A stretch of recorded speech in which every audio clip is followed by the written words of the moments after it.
All right, so today we're going deep on Jakarta Oh, yeah. and Kun Wardana Abyoto's plan to basically make the city greener. It's pretty ambitious. It is ambitious. It is, Yeah, I mean, this is one of the densest cities in the world we're talking about. absolutely. And, Yeah. and facing some pretty significant environmental challenges. For sure. And the guy who's trying to tackle this is a fascinating guy in his own right. Yeah, what a story, right? Yeah, Reading and writing at 3, I know. finished high school at 10, Yeah, university at 12. it's unbelievable. Yeah, it's mind-blowing. Yeah, so he's a fast learner, clearly, Yeah. and he's applying all that to some real-world problems in Jakarta. Yeah, no shortage of those. No shortage, no. So maybe just to kick things off, can you give us like a quick overview of the situation in Jakarta, what Abyoto's actually dealing with? Sure. So I think the biggest thing to understand is that Jakarta is one of the most densely populated cities on the planet. Okay. When we talk about green spaces, ideally a city would have around 30% coverage. Jakarta falls dramatically short of that. Okay, so a major deficit. Major deficit, yeah. Oh. And as you can imagine, that has a number of consequences. Okay, so we're talking about a city that's severely lacking in green spaces. Right. What are the like knock-on effects of that? Well, you've got pollution levels that Yeah. are higher than they should be. For sure. You've got temperatures rising. You have what are called urban heat islands, Okay. which are areas that essentially trap heat and make the city even hotter. Wow.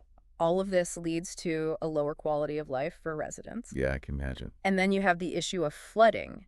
Mhm. Jakarta is very susceptible to flooding because of its low elevation and the lack of green spaces to absorb rainwater. Makes sense. So there are a whole bunch of problems that are interconnected. Okay, so it sounds like Abyoto has his work cut out for him. Oh, absolutely. He's not just trying to add a few parks here and there. Right. He's looking to systematically increase green spaces to deal with these, like, big problems. Exactly. And he wants to weave those green spaces into the very fabric of the city. Okay. It's really ambitious. And how does he plan to actually do that? Well, one of the most interesting ways is through something called vertical forests. Vertical forests. Yeah, have you heard of these? I have heard the term. Okay. I'm not sure I fully grasp it. Yeah. So basically, think of buildings covered in trees and plants, Okay. almost like living walls. All right. Pretty incredible sight. Yeah, so like skyscrapers, but with trees all over them. Yeah, exactly. It's like skyscrapers for nature. Wow. This idea is inspired by a project in Milan, Italy called the Bosco Verticale. Okay. It's a pair of residential towers, and they've been really successful at not only adding greenery to the city, but also improving air quality and reducing energy consumption. So it actually works. It does. Okay. Now, transplanting that concept to a completely different environment like Jakarta's tropical climate presents its own set of challenges. Yeah, that's a good point. I mean, what are we talking about here? What are the challenges? Yeah. Well, for one thing, maintaining all those plants in such a hot and humid environment, Oh, yeah, of course. making sure they get enough water, making sure the structures themselves can support all that weight, requires very careful planning and engineering. Yeah, you would think so. Yeah. It's not a simple thing to just plop down a vertical forest anywhere. You've got to think it through. Yeah. And I guess the other question, like, how do the costs compare?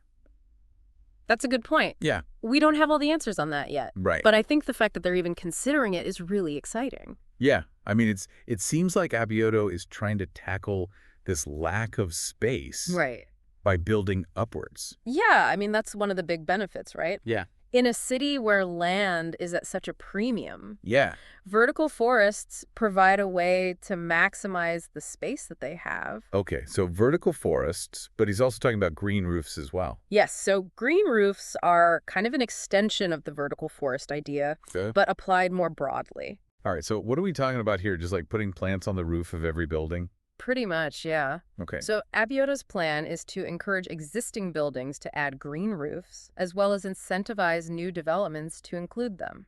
And how would he incentivize them? Well, apart from the obvious environmental benefits, Yeah. green roofs can actually save building owners money. Really? They act as natural insulators, Oh, okay. reducing the need for heating and cooling. Interesting. And in some cities, there are tax breaks or other financial incentives for buildings that incorporate green features. So it's good for the planet and it can be good for business. Exactly. Okay. And then, of course, there's the added benefit of generating carbon credits, which we can talk about later. Yeah, we'll definitely get to that. But I think it's worth pointing out that Abyoto's vision isn't limited to these big, Oh, high-tech projects like vertical forests and green roofs. got it. He also wants to bring nature closer to people's everyday lives Okay. through things like urban farms and community gardens. All right, so let's dig into that because it seems like a really interesting And idea. key part of his plan. Like bringing it down to the community level seems like something that would have a very tangible impact. Absolutely. And, he's not just thinking about the big picture. Yeah. He's also thinking about how to empower local communities and Yeah. make people feel more connected to their environment. That's great. I think we'll pause it there for now. We've covered a lot of ground already, from vertical forests to green roofs. To urban farms and community gardens. We'll be back in just a minute to dive deeper into those community-focused initiatives and how Abyoto plans to make this all work. So we were talking about Abyoto wanting to bring nature closer to people in their neighborhoods. Yeah.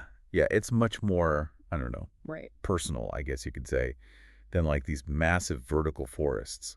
Yeah. Where's he going to put all these urban farms and community gardens? Well, his plan actually identifies all sorts of underutilized spaces in the city Okay. that could be repurposed for growing food. Okay, like what? Think vacant lots, rooftops, even spaces alongside roads and highways. Oh, wow. Okay. So it's about really maximizing, Right. making the most of every nook and cranny. Yeah, like just tucked in wherever you can. Exactly. That's such a cool image, though, like driving down the highway and Yeah. seeing rows of fresh vegetables instead of just concrete. I know, right? It's practical and it's nice to look at. Yeah, and it also addresses this issue of food security, Oh, which is a real concern in a city as large as Jakarta. Yeah, of course. By growing food locally, you can reduce reliance on these long supply chains Right. and make fresh, healthy food more available. It's like cutting out the middleman. Exactly. Okay, so we've got urban farms for efficiency and food security. Uh-huh. What's the thinking behind the community gardens? Well, the community gardens are really about bringing people together. Okay. Fostering a sense of community. Got it. So the idea is to create these little green oases in each neighborhood. Residents can come together to grow food, share their knowledge, learn about sustainable practices. Yeah, so it's educational too. Yeah, and it gets people more in touch with where their food comes from. And I think there's something to be said for that too. Absolutely. It's like you said earlier, Abyoto's thinking about the environment, the economy, the social fabric of the city. He is. And he seems to be relying on technology quite a bit Yeah. to help him manage it all. He is, and it's not just about collecting data, though. Oh, It's yeah. about using that data to make decisions and improve things over time. Okay. So, we were talking about sensors before, Yeah. and Abyoto wants to use those pretty extensively throughout the city's green spaces. Okay, remind me, where would those sensors be going? You could have them in parks, green corridors, even community gardens. Oh, well. And they're tracking things like soil moisture, temperature, air quality, the health of individual plants. Wow, so it's like having a doctor. Yeah. The city's greenery. It is. That's really interesting. Yeah, so like for instance, a park could have sensors that detect when the soil is dry, Okay. and that could trigger the irrigation system. Oh, that's so smart. Right. Yeah. So the plants are getting the water they need. It's efficient. It saves water. It keeps the plants healthy. Exactly. Yeah. That's really cool. It's about working with nature, not against it. Yeah. And, there's another element of Abyoto's plan that I think is particularly innovative. Okay. What's that? He wants to use those carbon credits that are generated from all these green projects Oh, right. Yeah. to help fund their maintenance and expansion. Okay, so let's talk about that a little bit more. Sure. Because I think some of our listeners might not be familiar with how carbon credits actually work. Yeah, so basically when you implement these green initiatives, you're reducing carbon emissions. Right. You can earn carbon credits, Okay. which are essentially tradable certificates representing that reduction in emissions. Okay. And then those credits can be sold to companies or organizations Okay. that are looking to offset their own emissions. Okay, so it's kind of like creating a financial incentive It is. to be greener. Yeah.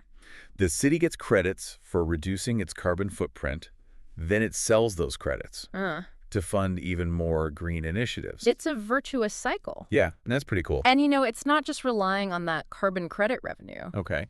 Abyoto also wants to encourage the private sector to invest in green infrastructure. Okay, how would he do that? So you could offer tax incentives Okay. to companies that participate in these projects, create public-private partnerships, Right. Basically foster this culture Okay. where businesses see the value in a greener Jakarta. Okay, so getting businesses on board. Absolutely. And I think the private sector is often, much more efficient They can be. than the government when it comes to this sort of thing. Right. But this whole thing, I mean, this sounds incredibly expensive. It is a massive undertaking. Is there any concern that it's just too expensive? Funding is always a challenge for these large-scale projects. I mean, Yeah. there's no doubt about that. Right. Abyoto is going to have to secure significant financial resources. Yep. And that could come from a variety of sources, government funding, private investments, philanthropy, carbon credit sales. That's a lot. It is. And even if he gets the funding, Yeah. pulling this off in a city like Jakarta is just incredibly complex. I mean, logistically, it just seems like a nightmare. It's going to be very difficult. Yeah. There's bureaucracy to navigate. You've got to coordinate with different government agencies and private companies. Right. You have to deal with potential resistance to change. Yeah, you can't just snap your fingers and make this happen. It's not going to be easy. And you've also got to get the public on board. Absolutely. Because if the people of Jakarta aren't behind this plan, Yeah. it's going to be that much harder to pull it off. Public support is absolutely essential. And that's not always a given. No, it's Yeah. not. He's going to have to communicate his vision to the people very clearly. Right. Explain how these changes will benefit them, address their concerns. Exactly. So there's a lot of work to be done on that front as well. Yeah. Well, this is all incredibly ambitious, but also very exciting. It is. It's like a bold vision for a better future. It is. And I think, we all kind of want to see how this unfolds. Absolutely. It's going to be fascinating to see. Yeah, if he can pull it off. If he can make it happen. And what lessons other cities can learn Right. from what Jakarta's doing. Yeah. Could this be a model Sure. for other megacities around the world? That's the big question. I think let's take a quick pause here. Okay. We've been talking a lot about Jakarta, but I think it's also important to kind of zoom out a little bit Okay. and see what this all means on a global scale. All right. So we'll be back in a moment to discuss whether Jakarta's experiment could be a blueprint for other cities around the world. We've been talking a lot about Abyoto's plans for Jakarta. It's a pretty remarkable vision. It is. It's not just about adding a few trees here and there. Right. It's about completely rethinking how a city interacts with nature. It is. But it makes you wonder, could this approach work in other cities around the world? Yeah, that's the big question, isn't it? It is. I mean, can Jakarta be a model for other cities that are dealing with these kinds of problems? I think the answer is a cautious yes. Okay. While Jakarta's unique in its own way, Yeah. there are some universal principles at play here that could be adapted. Okay, so it's not a copy and paste solution. No. It's more of a framework. Yeah, more of a framework. What parts of Abyoto's plan do you think could work in other cities? Well, take the idea of integrating green spaces into existing infrastructure. Okay. We talked about vertical forests. Right. Maybe that's not feasible everywhere. Yeah. But green roofs, green walls, even just incorporating more trees and plants along streets. Yeah. Those are things that can be done pretty much anywhere. Right, so it's about finding creative ways to add greenery, even in really dense urban environments. Exactly. What about the technology side of things?